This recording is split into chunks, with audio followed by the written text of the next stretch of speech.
Bom, então, olá pessoal, boa noite. Sejam todos bem-vindos à nova edição do curso Moda Lab Mais, do Instituto Ecotesse, uma ONG que atua há mais de 20 anos promovendo a moda sustentável, responsável e ética na cadeia produtiva. E nessa edição, novamente, temos o apoio da PVH Foundation. Os encontros online fazem parte do curso de moda, sustentabilidade e empregabilidade, onde recebemos profissionais inspiradores de diversas áreas que vão dividir conosco a sua trajetória, experiência, visão de mercado e principalmente os seus questionamentos sobre moda.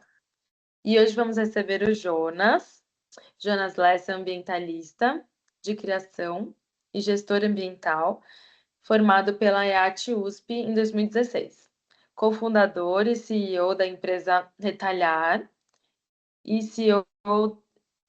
COO, que eu não sei o que significa, ele vai explicar para a gente, da plataforma circular Cotton Move, que atua para viabilizar transformações socioambientais por meio da circularidade na indústria de tecidos e vestuários. E os prêmios eu vou deixar para ele apresentar para a gente conforme ele for apresentando a trajetória dele. Então, seja muito bem-vindo, Jonas. Pode começar a sua apresentação. Exato. Boa noite a todos. Feliz de estar aqui. Muito honrado em ser considerado um profissional inspirador. Uma responsabilidade grande também, né? Espero inspirar vocês, de fato, e não assustar. Embora, já adianto, minha visão sobre a indústria da moda não é das mais suaves de se absorver, das mais glamourosas, até porque eu estou, como alguns de vocês já devem ter pesquisado, estou mexendo com a parte que ninguém quer ver na indústria da moda. Tenho 34 anos. Como apresentado aí, eu fui criado para ser ambientalista, né? Isso vindo muito do meu pai, foi um jornalista da área ambiental também, e sempre me estimulou a olhar para os problemas do mundo como de responsabilidade de todos e a escolher um, pelo menos, para resolver. E dizer que o trabalho fazer sentido, ele tem que contribuir para o todo e não só para pagar as contas no final do mês, né? Então, foi com base nisso que eu fui escolher o curso de gestão ambiental, muito inspirado pela visão de mundo que esse curso dá, muito mais do que por uma visão de carreira, onde que eu queria atuar, o que que eu queria ser. Na verdade, eu não tinha a menor ideia. À medida em que eu fui eu fui cursando gestão ambiental, o curso é muito baseado em aprofundar nos problemas do mundo, de onde ele vem, quais as consequências. Então, é um curso que exige muito estômago, porque os problemas não são de fácil solução, especialmente esses problemas da área ambiental, envolvem mudanças climáticas e tal. Então, à medida em que o curso avançava, eu só sabia, ia ficando cada vez mais evidente aonde eu não queria atuar. Agora, o que que eu ia fazer, eu não tinha a menor ideia. Eu estava só ali cursando, vivendo a faculdade, vivi muito bem a universidade.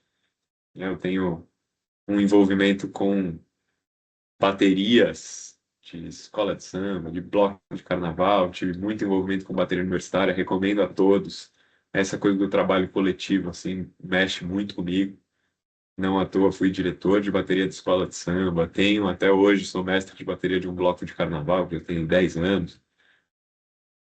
O que isso tem a ver com o que eu estou falando? Tudo e nada ao mesmo tempo. Eu digo que tem nada a ver porque não tem a ver com moda, mas tudo a ver porque tem a ver com trabalho coletivo, com cada um reconhecer o seu papel, saber que tem que fazer a sua parte e se quiser aparecer mais, fazer mais, você começa a atrapalhar o entorno. Então, essa paixão foi aflorando.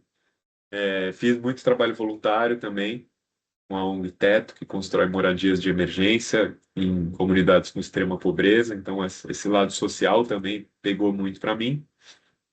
E um dia, durante a graduação, um amigo de fora da faculdade veio me pedir ajuda para encontrar algum amigo meu que quisesse trabalhar com gestão ambiental e empresarial.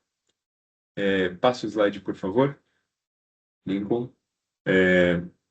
Esse amigo aí, o Lucas, a família dele tem uma fábrica de uniformes e ele estava iniciando algumas atividades voltadas para soluções socioambientais dentro dessa fábrica.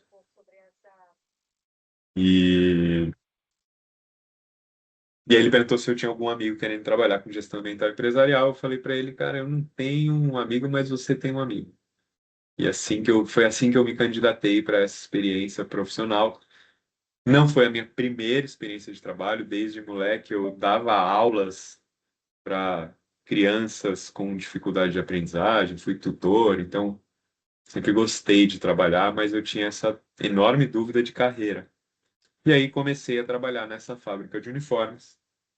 Agora a gente começa a entrar na parte que tem mais a ver com o que vocês fazem, né, ou com os interesses de vocês. Iniciamos um trabalho lá com alguns projetos voltados para a parte mais sociocultural, que a gente chamava. Então, movimentar a rotina das pessoas, né? Vocês devem saber bem como é a rotina de um trabalhador CLT, tipicamente envolve muito tempo de transporte público, trabalha durante muitas horas, muito tempo de transporte público para voltar para casa, preparar comida para si, para os filhos, para o dia seguinte, janta, no máximo dá para ver uma novela, dorme e começa tudo de novo. Então a gente iniciou um trabalho sociocultural para movimentar a rotina. Uma vez por mês tinha na sexta-feira o expediente terminava mais cedo e a gente levava alguma atividade cultural, dança, música. Durante uma Copa do Mundo, a gente fazia campeonato de futebol de botão, tudo que pudesse movimentar mesmo com as pessoas. E na parte ambiental, o foco era justamente a gestão de resíduos. E antes da gente entrar ali, a empresa simplesmente jogava o lixo na rua, como todo mundo faz, né? Junta os sacos de lixo, põe na rua, o caminhão da prefeitura leva e vai cuidar. É o tal do jogar fora. Isso nos incomodava muito. Peraí, não dá para jogar fora. Vou fazer uma gestão de resíduos adequada. Reaproveitar tudo que dá para reaproveitar.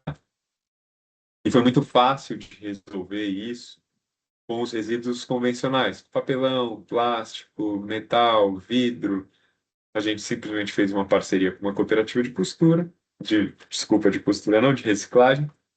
E a cooperativa recebia esses materiais, ficavam super felizes, porque são materiais que existe um mercado da indústria recicladora.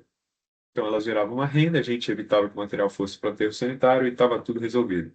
Ótimo. Só faltavam os retalhos, né, o resíduo têxtil, que cooperativa nenhuma queria receber. Porque não tem um mercado estruturado, não tem quem compre resíduo têxtil. Isso, estamos falando de 2012, 2013. Então, se ainda hoje existe essa dificuldade no mercado, imagina há mais de uma década. Então, a gente não encontrava quem pudesse receber esse material e tivemos que começar a desenvolver soluções com o que a gente tinha. Basicamente, eram duas pernas, cada um, dois olhos, uma boca para falar, duas orelhas para ouvir. E saímos fazendo conexões. Quem poderia reaproveitar esse material e como. E foi assim que a gente conheceu, aí sim, cooperativas de costureiras. Pô, tem esse material, vocês aceitam doação? Não, não aceitamos doação. Mas a gente pode fazer um trabalho legal aqui. E aí começamos a desenvolver os retalhos, né, que é o resíduo gerado na etapa de corte do tecido, sendo transformado em novos produtos pelas mãos de mulheres, costurando na periferia da Grande São Paulo, a grande maioria proveniente de outros estados, grande maioria já numa idade um pouco mais avançada, então com vários impactos sociais por meio da inclusão laboral nesse trabalho. Só que, embora fosse lindo do ponto de vista social e ponto de vista ambiental, nem se fala. Do ponto de vista de mercado, a ideia não parava de pé. Porque o problema era de escala industrial, era uma indústria gerando retalho todos os dias, e a solução que a gente tinha era artesanal. Por mais que você tenha máquinas de costura, o processo é artesanal. Você compara com abrir um rolo de tecido, né, infestar o rolo de tecido, num corte só já vai sair material para centenas de peças. Compara isso com os retalhinhos sendo transformados em produtos, é um trabalho artesanal, em termos de capacidade produtiva. Então, não bastava. A gente fazia esse trabalho muito pontualmente, mas entendemos que ele não era a solução que a gente precisava e fomos conhecer, então, a indústria recicladora. Ainda na época muito incipiente, até hoje, continua sendo um trabalho muito... A indústria recicladora têxtil brasileira continua... Não é nem brasileira, é global, continua engatinhando. Existem as iniciativas, tem conhecimentos sendo desenvolvido, tem capacidades sendo aprimoradas, mas ali há quase 15 anos atrás era muito difícil encontrar quem fizesse um trabalho consistente. Conseguimos fazer isso, encontrando um parceiro, e aí a gente tinha uma solução em escala. Foi questão de tempo para os clientes dessa fábrica de uniformes começarem a questionar. Oh, estou comprando 2.000 peças de uniforme, eu vou descartar outras 2.000, como é que eu descarto?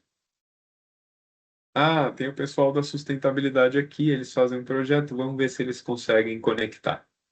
E aí a gente começou a conectar essa solução que era para o resíduo gerado na produção de uniformes, como é que a gente adapta essa solução para o descarte dos uniformes. E aí começaram a vir as ideias que compuseram o que hoje é conhecido como Retalhar, né? Que é essa empresa pioneira na logística reversa, com foco nessa gestão responsável, inovadora e inclusiva de resíduos têxteis. Por que a gente usa essas palavrinhas aí? Porque uma gestão responsável é uma gestão que sabe para onde o material está indo, que sabe quais são as limitações disso, né? Reconhece as limitações, não se considera perfeito, sabe que precisa educar o consumidor, né? E não falar o que quer que o consumidor vá comprar para ele achar que está tudo resolvido, quando na verdade não está. Então, uma gestão responsável, inovadora, justamente para que a gente esteja sempre criando novas possibilidades para reaproveitar esses materiais, né? Porque num cenário onde ninguém se preocupa com o resíduo, você se preocupa e faz qualquer coisinha, sabe aquela expressão, é até capacitista, mas em terra de cego, o caolho é rei. Né? Se ninguém enxerga nada, tem uma pessoa que tem um olho, ela já enxerga muito mais do que todos os outros. Então, se o material está indo para a rua, para o lixão, para um aterro sanitário, você pega e queima isso para transformar em energia, você está melhorando muito as condições. Só que a gente precisa sempre inovar, porque a gente não vai cair nessa armadilha de entender que queimar resíduo é sustentável, só porque é infinitamente melhor do que colocar na rua. Então, a gente busca constantemente inovar para desenvolver novas soluções e o Inclusiva, por propósito, desde que nascemos, a gente tem essa intenção de gerar oportunidades para quem não tem, né? E é também com base nesses princípios todos que nós somos uma empresa B certificada. Eu não vou aprofundar nisso agora por uma questão de tempo, tá? Mas quem tiver interesse, procure saber sobre o Sistema B, acho que é sistemab.org, se eu não me engano. É bastante inspirador para quem quer entrar no mercado, sabendo dos problemas do mercado e quer entender uma abordagem diferenciada que uma empresa pode ter. Pode passar, por favor? Um pouquinho mais sobre o contexto aqui da indústria têxtil. Ela é considerada a segunda maior poluente do planeta. Um caminhão de lixo têxtil é descartado indevidamente, ou ele vai para um aterro sanitário ou é incinerado por segundo no mundo. Menos de 1% desse material é usado para fabricar novas roupas. E isso envolve uma série de problemas para toda a população, mas também uma série de riscos para as empresas, né? Segurança, tanto para a reputação como para o patrimônio de uma empresa, quando ela está vendo seus uniformes descartados ou mesmo uma marca que tem os seus resíduos descartados. Essas imagens aí são do famoso, infelizmente, famoso lixão do Atacama, que é um acúmulo enorme de roupas do mundo inteiro no deserto do Atacama, no Chile. Significa que o Brasil não tem? Não, o Brasil tem um monte de desertos do Atacama. No município de São Paulo, em um bairro, concentra um descarte de aproximadamente 7 toneladas por dia de roupas usadas. E aí, no polo têxtil ali do Brasil e do Bom Retiro, dizem que tem outras 14 toneladas de retalhos que são descartados na produção, isso por dia.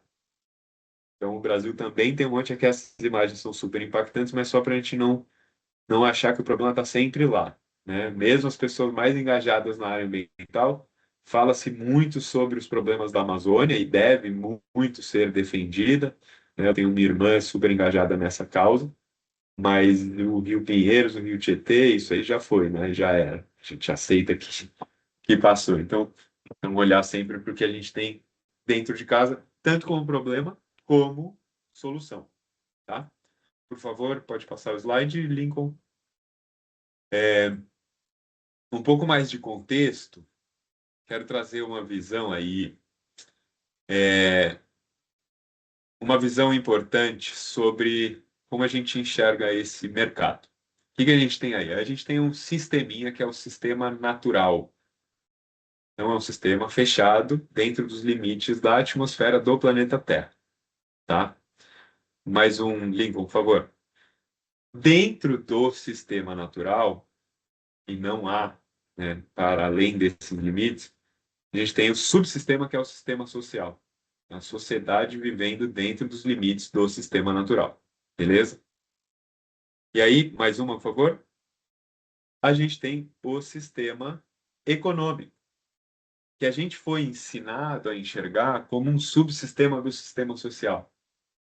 E isso é feito de uma forma que a gente enxerga o mercado como algo fechadinho e que está lá pré-definido, né? A gente nem se surpreende quando a gente abre um portal de notícias e diz que o mercado está estressado, o mercado ficou aliviado. São sentimentos que a gente coloca para o mercado. O que é o mercado? Espera aí. O que é feito o mercado? Né? Para que serve? Mais um, Lincoln, por favor. Então, esse é o grande problema. A gente foi deseducado a entender o, o sistema econômico como um subsistema da sociedade que está lá distante de nós. Mais um, Lincoln. Na verdade, a economia, até por definição, é um sistema criado para regular as trocas entre a sociedade, que é esse subsistema aí, e o meio ambiente. Simplesmente porque custa tirar coisa do meio ambiente, custa devolver coisa para o meio ambiente, né? As coisas têm valor enquanto sistema natural, então a purificação da água que acontece ali no sistema natural, ela tem valor, e a economia deveria servir para a gente entender que, ó, nós, sociedades, temos limites definidos aqui nesses recursos que a gente tem para usar. Então, a gente deveria usar a economia como algo que nos ajuda a viver melhor, basicamente. Só que a gente foi ensinado a que o mercado está lá, irritado com alguma coisa que aconteceu, que a gente não tem nada a ver com o mercado, né? E aí entra a ideia que eu gosto sempre de trazer, e eu espero que isso inspire vocês mesmos, de que todo mundo, enquanto consumidor, é um microinvestidor. Ah, mas eu não faço a menor diferença. Sim, se a gente tiver essa visão, eu quanto indivíduo no mundo, com não sei quantos bilhões de pessoas, realmente eu não vou fazer muita diferença. Mas eu, enquanto indivíduo, que posso inspirar, posso educar dentro de casa, eu posso fazer críticas, botar a galera para pensar, e eu, enquanto consumidor mesmo, eu tenho esse poder. No mínimo, eu tenho o poder de validar as coisas. Quando você compra para ficar aqui no mundo da moda, uma blusinha, só porque ela tá baratinha, e eu não me preocupo com do que ela foi feita, por quem ela foi feita, como ela foi feita, quem foi remunerado, quanto, onde ela foi vendida, quem vendeu está recebendo quanto, quem vendeu está sendo bem tratado ou está sendo esculachado. né? Toda essa cadeia produtiva. Quando eu vou lá e compro qualquer produto, estou usando o exemplo da blusinha, mas poderia ser uma pastilha de hortelã. Eu estou dizendo para toda essa cadeia produtiva que, se depender de mim, eles vão alcançar o resultado que todos eles estão querendo. Porque todo mundo ali nessa cadeia produtiva estabeleceu um preço, uma condição, e fez uma conta dizendo: ah, se eu tiver tantas pessoas que vão comprar, eu vou atingir a margem de lucro e vai resolver. Então, quando eu vou lá e compro qualquer coisa, eu estou validando, estou falando: se depender de mim, pode continuar exatamente assim, que eu vou te entregar com o meu dinheiro suado o lucro que vocês estão buscando. O lucro unitário, né? Mas é um sinal. Então, é um sinal de, opa, para ele estamos no caminho certo. Que a Maria comprou uma blusinha lá e onde é que a gente encontra outras Marias? Então, essa é uma visão que eu gostaria de compartilhar já com vocês. Lincoln, por favor. É,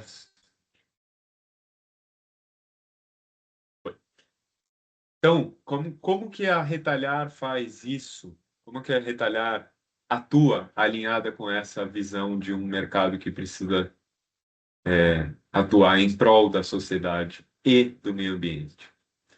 A gente faz um serviço chamado logística reversa, que basicamente é o serviço de coleta de um resíduo que perdeu a sua utilidade para quem comprou.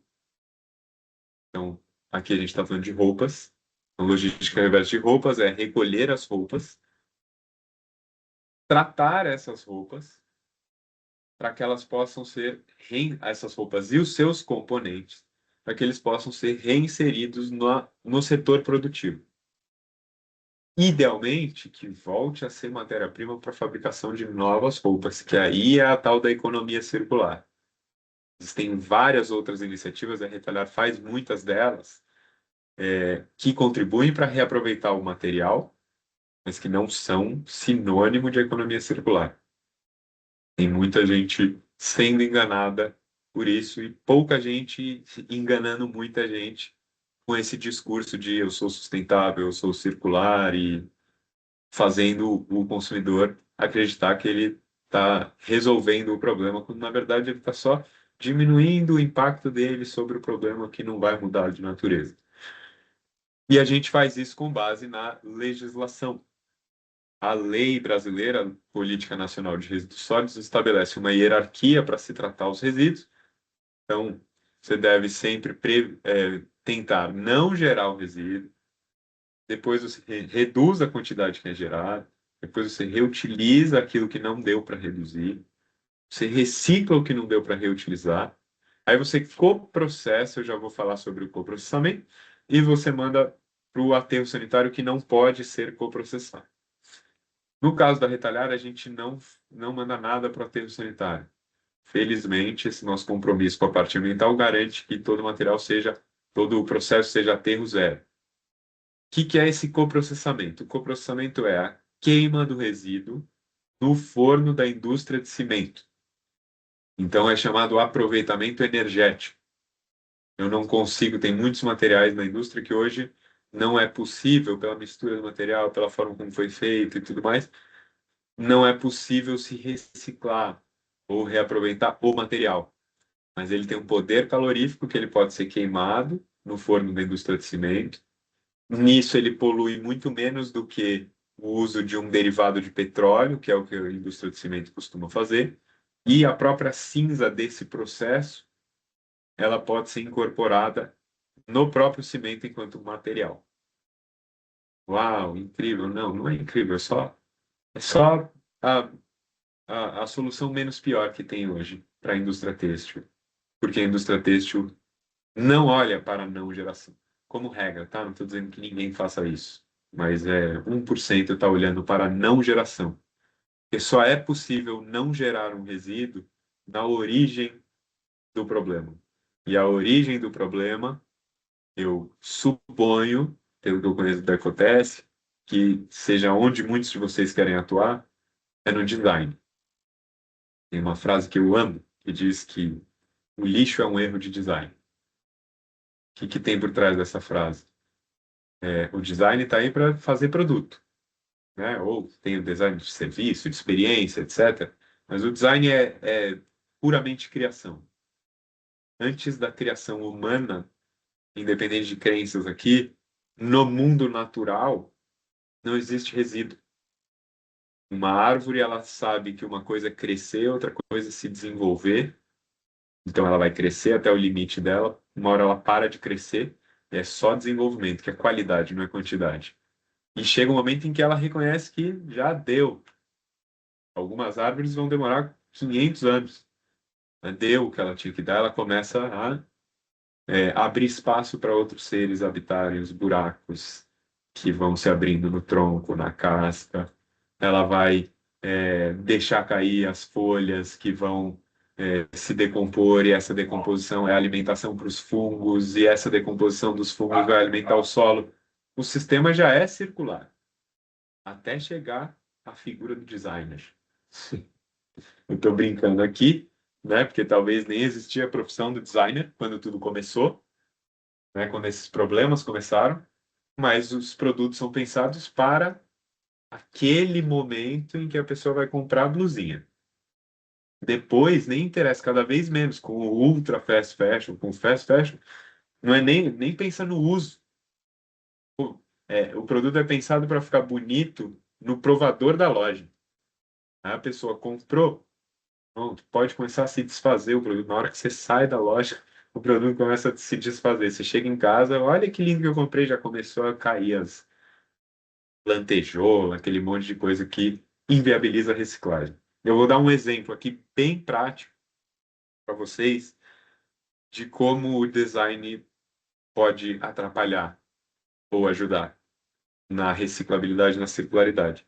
Hoje nós temos um sistema, não é próprio, né, mas nós, Brasil, e por meio de uma empresa parceira, da qual inclusive eu sou sócio, a gente tem capacidade de produzir jeans reciclado. A gente já produz muito jeans reciclado. Só que é preciso remover as impurezas. Esse é o grande trabalho da retalhar. A gente recebe resíduos, separa os vários materiais que chegam ali naquele toneladas e toneladas de produtos têxteis. Eu acabei de apurar, bom, a gente já chega nesse número. Mas o jeans é um material que a gente falou, pá, isso aqui dá para reciclar, voltar para a indústria, vira fibra, vira fio, vira tecido. Então o que que tem que fazer? Tirar o que for impureza. Tem que tirar a etiqueta, que por lei vai ter que ter na peça. Tem que tirar botão e zíper, que por lei não precisaria ter. Então tem peça que já vem, quando a gente faz as peças circulares, elas já saem só com um cadarço. Então é só. O próprio cadarço é de algodão, não precisa nem tirar o cadarço para se reciclar essa peça. Mas aí a gente olha para essa peça de jeans e ela veio com uma linha de costura vermelha na lateral, porque o designer achou que ia ficar bonito na vitrine e no provador, e a pessoa ia comprar. E para tirar a linha de costura vermelha, que é uma impureza? Se eu não tirar essa linha de costura vermelha, a gente vai fazer todo o processo, recupera a fibra, faz o fio, faz o tecido, e aí o tecido vai aparecer, o tecido jeans, um monte de bolinha vermelha. Culpa do designer que achou que era uma boa ideia botar uma linha de costura vermelha. Fora todas as outras várias decisões que podem ser tomadas ali, do tipo, o forro de bolso, vamos usar um poliéster que é bem baratinho. Agora, até esse benefício a guerra está trazendo. Você vê como as coisas são muito relativas. Uma guerra acontecendo lá, subiu muito o preço do petróleo e agora passa-se a cogitar que o forro de bolso seja feito de algodão. Isso aumenta a reciclabilidade das peças, né? Jamais direi que sou pró-guerra, muito pelo contrário, mas a pandemia também trouxe isso. São momentos que eu sinto que o planeta leva um chacoalhão, assim, para todo mundo repensar e rever quais são suas bases. Pode passar, por favor, Lincoln. É, Então, comentei aqui alguns dos desafios, mas é isso. O Brasil não tem uma infraestrutura adequada para reciclagem, a começar pela logística. O Brasil é um país continental e depende de rodovias. Isso torna tudo muito caro. As rodovias têm uma manutenção muito cara. Então, a gente prefere não fazer manutenção nas rodovias, e aí todos os veículos têm uma manutenção mais cara e todo o custo de transporte acaba sendo mais caro. várias outras soluções, ferrovia seria um caminho e por aí vai. O custo de reciclagem também é um problema, porque isso é algo que a gente enfrenta, as pessoas dizem, mas como assim? Eu estou te doando a matéria-prima e você ainda quer que eu pague? Porque tudo que a gente faz é cobrado. Eu não aceito doação de resíduo porque eu vou ter que fazer todo esse processo que eu descrevi aqui e esse processo está longe de ser barato. Então, é o que a gente coloca aí na apresentação. Requer pelo menos 4 etapas industriais a mais do que a produção linear convencional.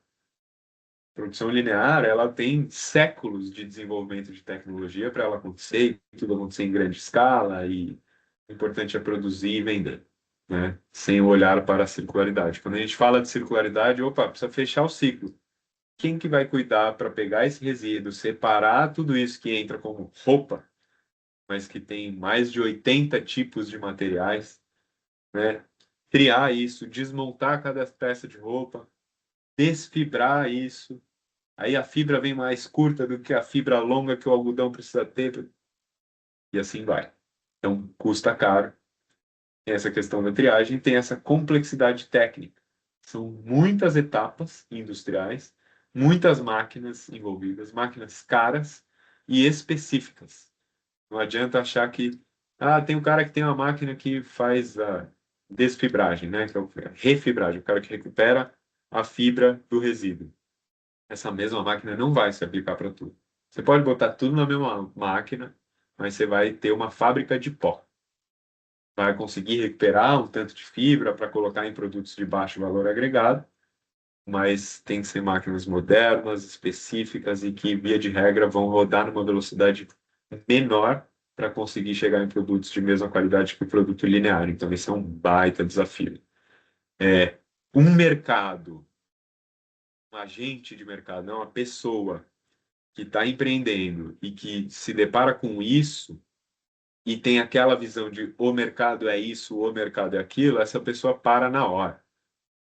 Ela vai parar quando ela vê esse slide e falar, então é inviável. Agora, se você se coloca como alguém que quer promover transformações positivas no planeta por meio do mercado, aí você tem que hackear o sistema, que é mais ou menos o que eu tenho feito aí nos últimos anos, né? Não sozinho, jamais, mas esse foi o caminho que escolhemos. Pode passar, por favor, Lino.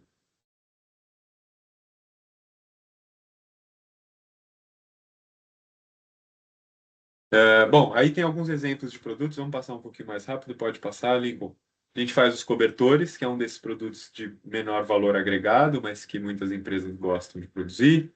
Fazemos o upcycling, articulando com parceiros que geram impacto social na cadeia produtiva. Então, um dos grandes parceiros que faz isso gera empregabilidade para a mão de obra prisional feminina. Então, a mulherada aprende a costurar dentro do presídio, recebe para fazer esses produtos bonitos que vocês estão vendo aí e saem do presídio com uma nova perspectiva de vida, né? E acabam criando novas oportunidades a partir daí, quando o cenário anterior é mulheres saindo do presídio em até 2 anos costumam reincidir, voltar a cometer crime, voltar para o presídio.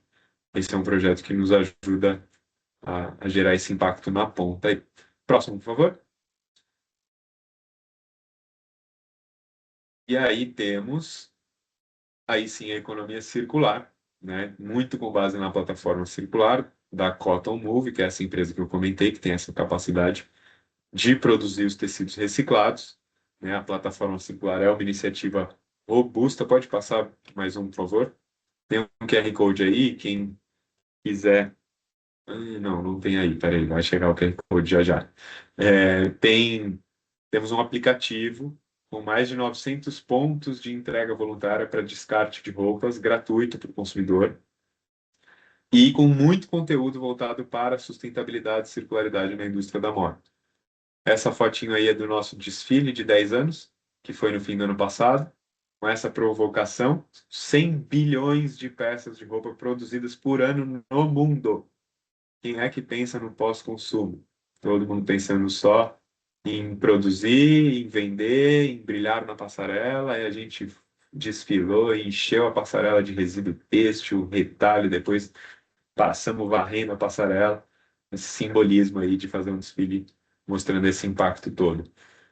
Mais de 975 toneladas de resíduos passaram pela retalhada, foram desviados dos aterros sanitários, vieram de empresas que se convenceram de que vale a pena pagar por um serviço com valor socioambiental, com quase mais de 2,5 milhões de peças. A gente vai, talvez até o fim desse mês, a gente bate 1.000 toneladas de resíduos. Eduarda, foi no Brasil Eco Fashion Week esse desfile, tá? Já produzimos mais de 240 mil cobertores populares distribuídos. Agora, o frio que está fazendo, né? Muita gente passando frio na rua. Então, feitos a partir desses produtos reciclados. E assim vai. Pode passar, por favor, Lincoln. Clientes que a Retalhar atende ou atendeu, alguns já não são mais clientes, mas só para vocês verem, muitas marcas conhecidas, várias delas marcas de moda. Tá faltando gente aí, tá? Já deixo bem claro. Pode passar, por favor. Alguns dos prêmios que a gente recebeu, e eu, assim, eu nem gosto de ficar passando por isso, porque parece que é ego e tal. Mas não por ego, o que eu quero mostrar com essa página existe todo um ecossistema que quer fomentar iniciativas voltadas para o impacto. Você, às vezes, dá essa sensação de que você é um peixinho solitário remando contra a maré. É um peixinho remando contra a maré, mas tem outros peixes que você vai encontrando na trajetória, alguns maiores, outros menores. Esse Prêmio Empreendedor Social, por exemplo, é da Folha de São Paulo. Esse da Choca, uma organização internacional. O programa de fellowship do Summit também é internacional. Eu já fiz algumas viagens para fora do Brasil pagas por esses programas, como parte do reconhecimento, seja para participar de eventos, seja vai lá, vai fazer networking, vai conhecer quem está lá. Então, vale a pena, né, apesar de todo o desafio que é o dia a dia, se dedicar a uma iniciativa de impacto. Pode passar, por favor? Beleza. Aí sim temos o QR Code da plataforma, eu já falei um tanto sobre ela. Quando você abre, essa é a tela inicial da plataforma, então você clica no descarte aqui, ele vai abrir um mapa. Hoje eu fiquei sabendo que tem um probleminha, mas acho que já foi resolvido. No nosso mapa você encontra onde você pode fazer o descarte correto das suas peças. Por enquanto, essas peças vêm todas para a Retalhar faz essa triagem cuidadosa, prepara esses materiais, tudo que pode ser reaproveitado enquanto material vai para a indústria de novo, o que não pode ser reaproveitado enquanto material vai para a indústria de cimento, como eu expliquei para vocês aqui. Pode passar. Só queria mostrar um pouco mais de duas opções de produtos que a gente desenvolveu pela plataforma circular. Sim, são produtos de plástico, tanto esse piso, que foi a passarela daquele desfile, como esses vasos são feitos de plástico reciclado misturado com resíduos da fabricação do jeans reciclado. Então, mesmo quando a gente consegue reciclar, recuperar a fibra, vai ter umas fibrinhas curtas, um pozinho residual que a gente consegue agregar na fabricação de novos produtos termoplásticos. E aí a gente consegue ir expandindo as soluções para além da indústria têxtil. Pode passar, eu acho que agora a gente acaba. E eu quero ouvir vocês. Esse não é o meu celular, tá? É o celular do time comercial.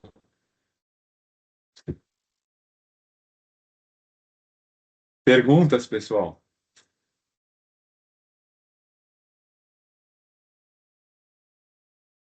Abri aqui o microfone. Nossa, obrigada, Jonas. Já conhecia o seu trabalho, mas ouvindo você falar é muito grandioso, muito maravilhoso o seu trabalho. Parabéns, obrigada por dividir com a gente. E, Obrigado. gente, quem quiser fazer perguntas pelo chat, eu posso ler para vocês, o Jonas também. Quem quiser abrir a câmera, pode abrir, pode falar. E todo mundo tá chocado, né? Aulas e palestras, literalmente. Foi uma grande aula. Ô, Jonas, uma coisa que eu acho que seria legal também a gente passar para os alunos hoje são referências, assim, referências de livro, referência de documentário, o que que eles podem buscar da casa deles, Tá, incentivo para estudos, para conteúdo, né, de aulas, acho que seria bem bacana. beleza. Eu separei sim algumas coisas.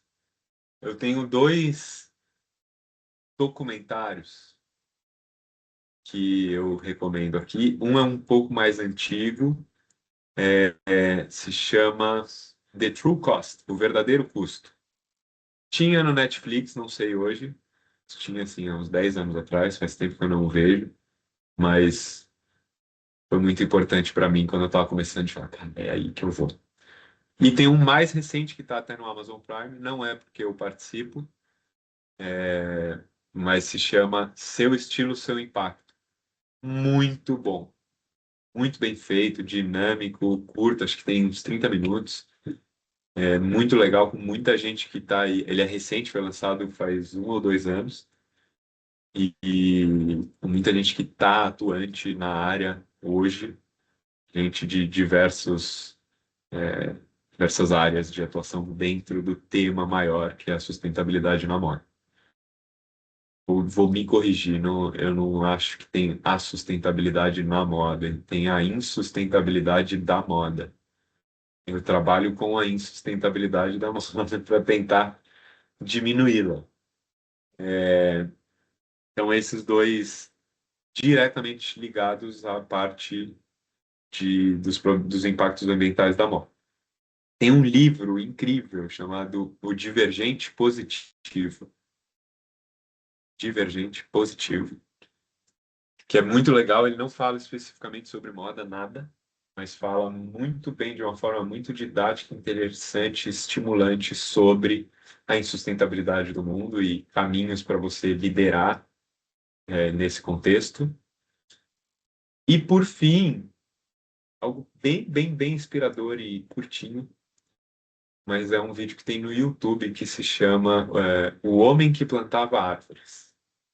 É um curta-metragem, pura arte, que vale a pena ver, sim. Acho que esses são os principais. Obrigada. A gente faz uma lista de referências que depois a gente vai fazer um compilado de todo mundo que está mandando para a gente passar para eles. E a Eduarda está com a mão levantada. Pode falar, Eduarda. Boa noite, gente. Boa noite, Jonas. Eu não sei se vai ficar com um pouco de ruído na minha fala aqui, mas eu fiquei muito curiosa para entender assim como que foi esse processo da empresa se tornar certificada B, enfim, como que foi um pouquinho mais. Eu sei que você não se não se entendeu muito nesse assunto, mas é uma coisa que eu também, como uma pessoa que no processo de criação do meu brechó, pensando, né, em como reduzir também resíduos e atuar de uma forma, né, menos insustentável. Eu queria entender melhor sobre isso. Beleza. Legal que você está empreendendo. Pense nos seus resíduos desde já. Existe um grande mistério.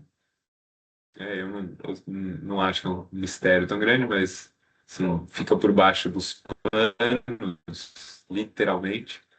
Para onde vão as peças que os brechós, né? Só deixar a reflexão. E o meu contato está aí.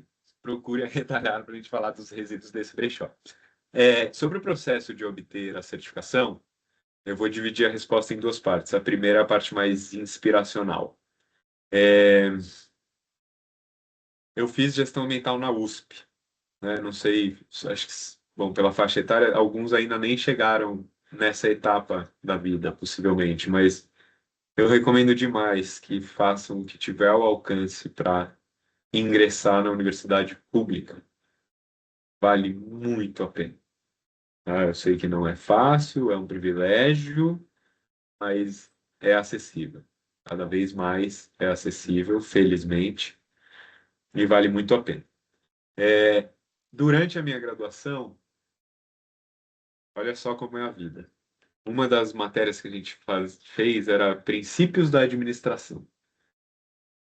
Eu já tinha passado de ano, já estava aprovado por nota.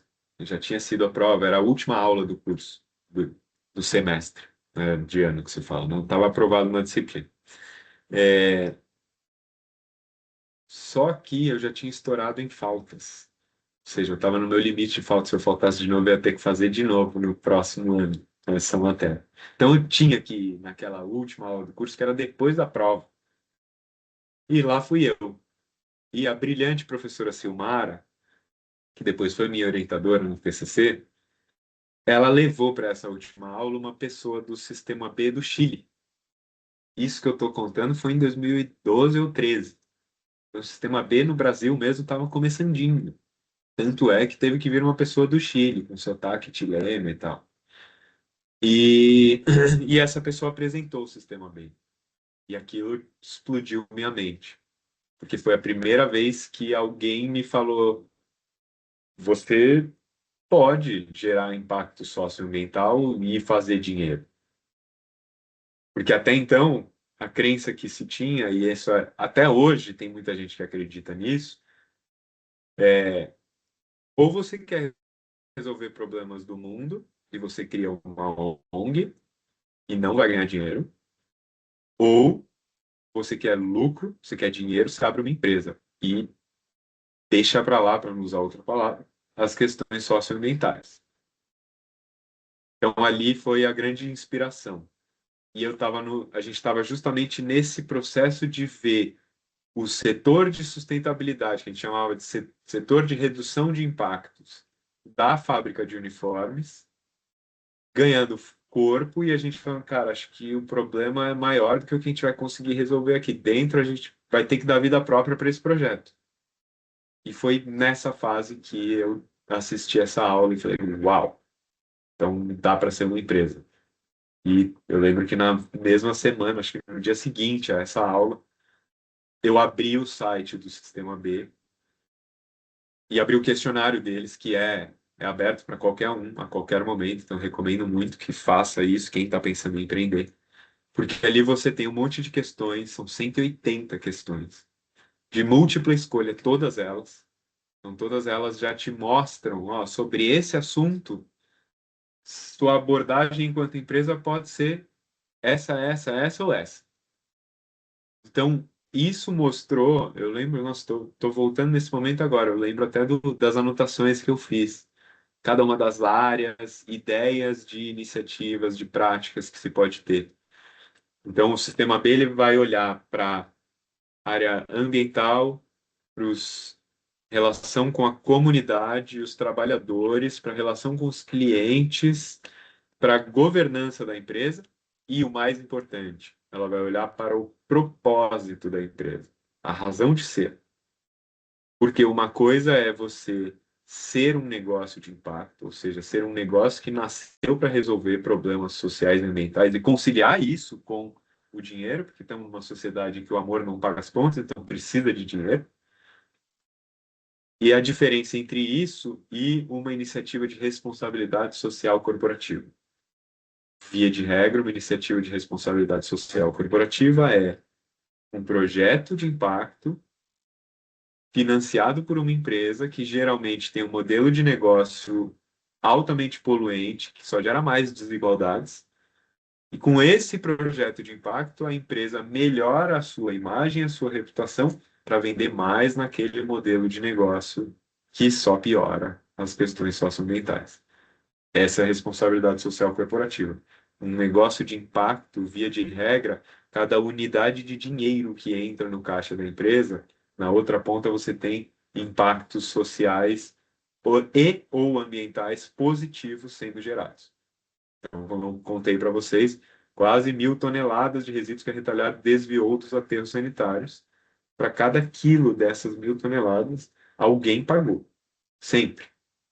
Então, a gente consegue manter essa lógica bem viva. Então, teve esse processo. E aí a gente foi obter a certificação. O Retalhar era muito iniciante, muito pequenininho ainda.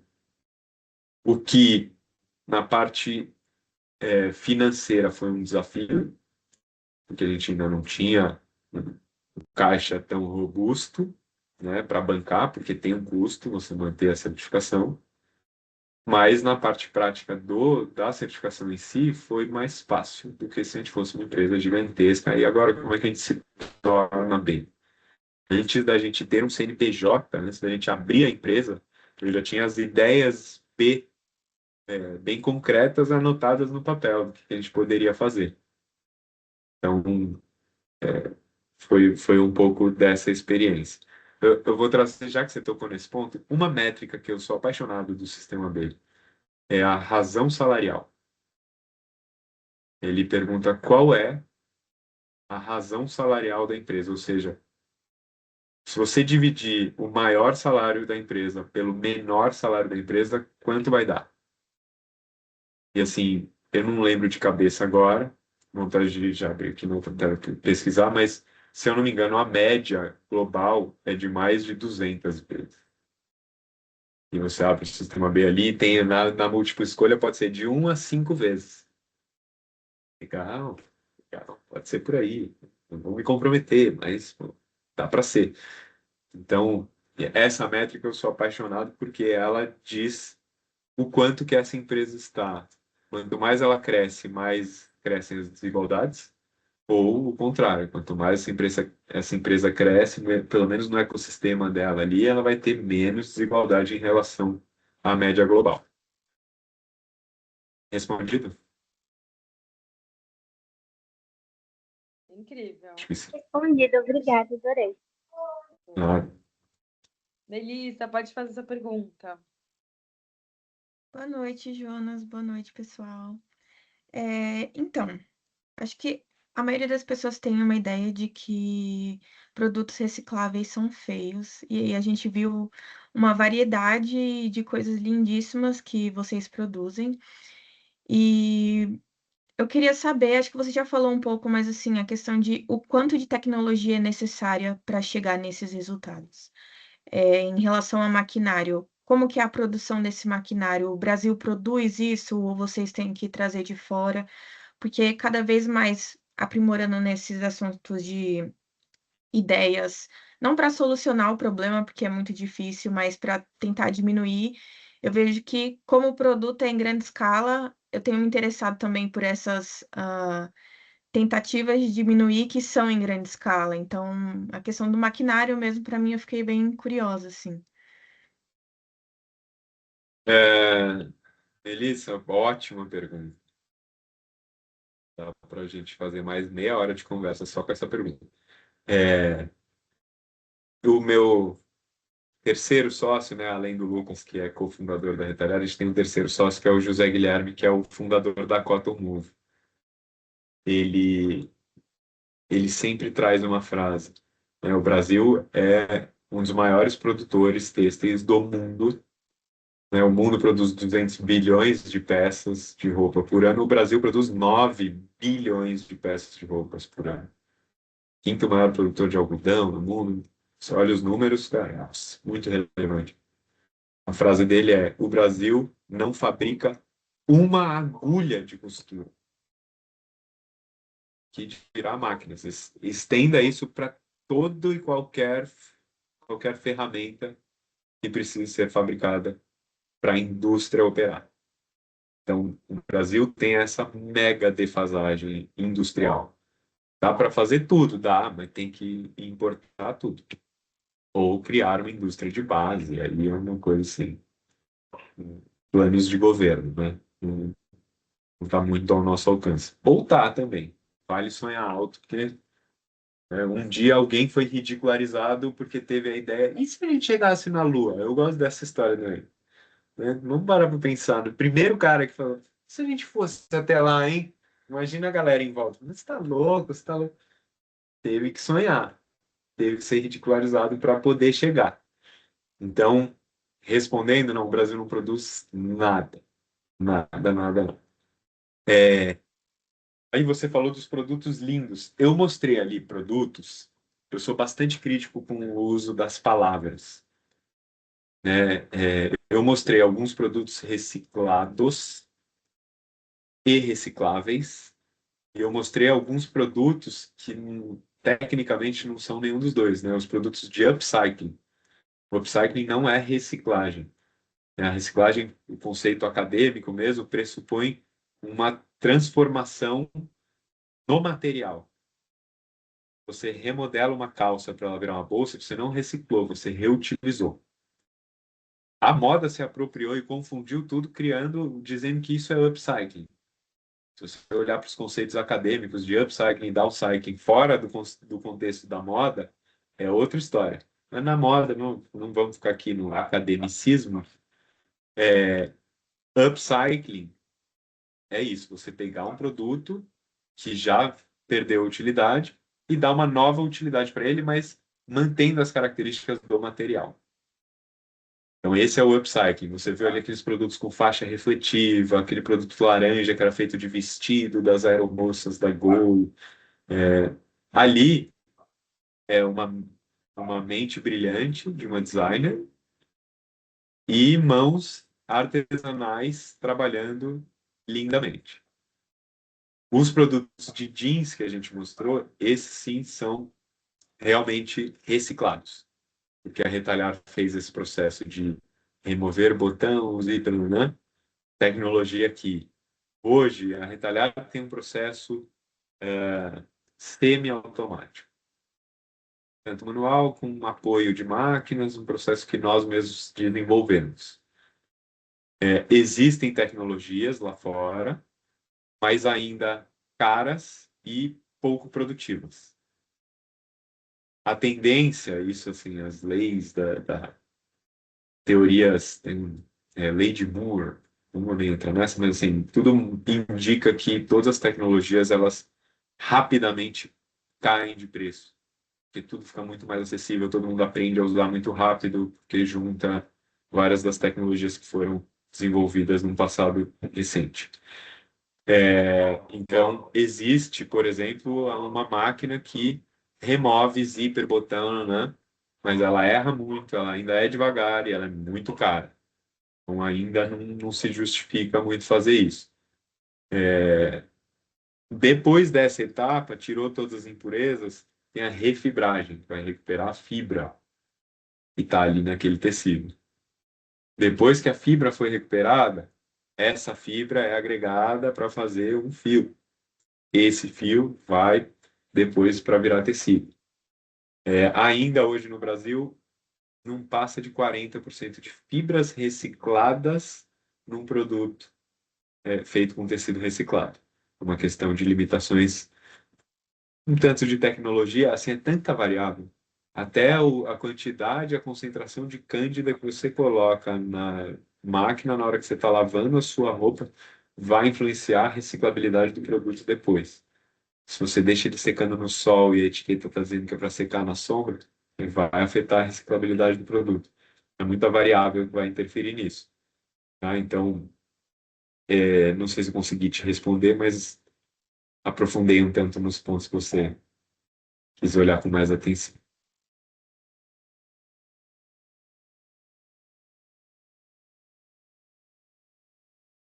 Então, Obrigada, Jonas. Temos uma perguntona aqui. Aí a gente vai ler então a pergunta do Kelvin e vamos finalizar, tá, gente? Para não ocupar tanto tempo do Jonas também. O Kelvin fala assim: boa noite a todos. Jonas, queria saber se a Retalhar tem alguma oficina, workshop sobre metodologia de reciclagem reversa que vocês fazem. Atuo em uma ONG que recebe uniformes de uma empresa e também muitas roupas normais de doação, mas ainda estamos engatinhando na transformação dessas peças. Quero me aprofundar mais para podermos gerar renda e emprego para as pessoas que atuam por lá. Obrigada por compartilhar todo o conhecimento. Boa, Kelvin. Vamos lá. A gente está desenvolvendo, sim, essa metodologia para replicar essa nossa experiência, esses processos em cooperativas de reciclagem em outras regiões do Brasil, até pensando na parte ambiental, para não ter que ficar transportando do Brasil todo para São Paulo, porque a Retalhar está em São Paulo. Não faz sentido, né? Então, ela ainda está em desenvolvimento. O que eu tenho a te dizer sobre isso é: educa essa empresa. O que essa empresa faz não está muito certo. Você sabe, e eu sei, tô olhando no seu olho aqui, tô brincando, nem tô te vendo, mas esses uniformes, eles são mais problema do que solução para quem recebe como doação. Ah, mas tem umas jaquetas. Ok, mas a empresa reclama se você não tirar a logomarca. Aí você tira a logomarca, fica um buraco. Aí você vai doar uma jaqueta com um buraco. Não está faltando roupa. O Brasil produz 9 bilhões de roupas. Você pegar o uniforme de uma empresa não faz muito sentido. E aí o que eu vejo acontecer, e eu tenho realmente uma crítica a essa a doação de resíduos, e eu já vi mesmo acontecer. Você olha o relatório de sustentabilidade de uma empresa e está lá: doamos o tecido que sobrou da nossa coleção para a cooperativa de costureiras tal, da periferia, das senhoras coitadas e cuidamos dela. Aí você vai lá eu fui na cooperativa que recebeu essa doação e eu vi aquele tecido na primeira vez que eu fui. Pô, que legal, de onde veio? Ah, veio da empresa tal, eles doaram, a gente ficou bem feliz em receber. Aí fui lá 2 semanas depois, que a gente estava desenvolvendo o projeto junto. Pô, o tecido não vai sair? Não, não estamos com muito tempo. Voltei 2 semanas depois. E aquele tecido lá virou o quê? Ah, entrou um pedido grande aqui, a gente precisava de espaço, colocamos na rua. O caminhão da prefeitura levou. Então, assim, quando o resíduo é doado, você terceiriza a responsabilidade sobre esse resíduo, que carrega inclusive a marca da empresa. E aí se livra do problema, cria uma história, uma narrativa falsa para publicar nos relatórios, só que você não sabe realmente se aquilo é útil, quanto é útil, quando é útil, vai virar qual produto.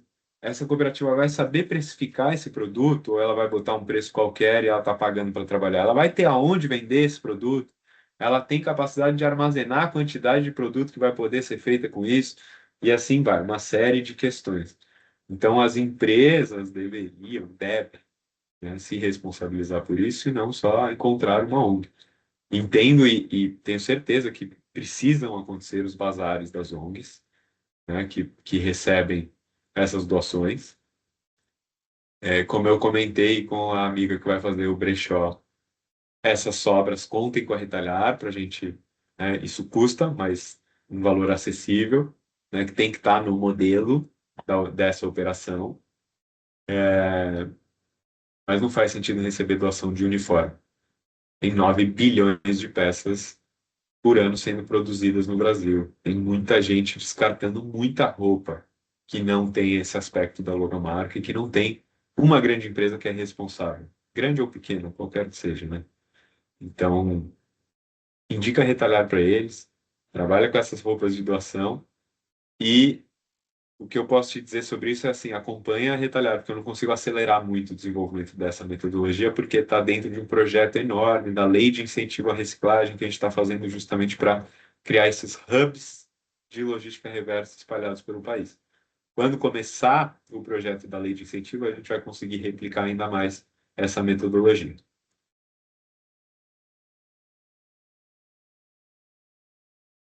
Maravilha, brigadão, Jonas. Nossa, foi muito, muito bom esse encontro. Realmente foi inspirador, tá?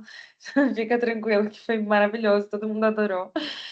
E, e é isso, gente. Tem o contato da Retalhar, do Jonas, para outras dúvidas, né? Se a gente quiser fazer uma visita, a gente até comentou disso, né, Jonas? Deles visitarem a Retalhar, ou possíveis futuros encontros, né? Você sempre está também na Brasil Eco Fashion também, né?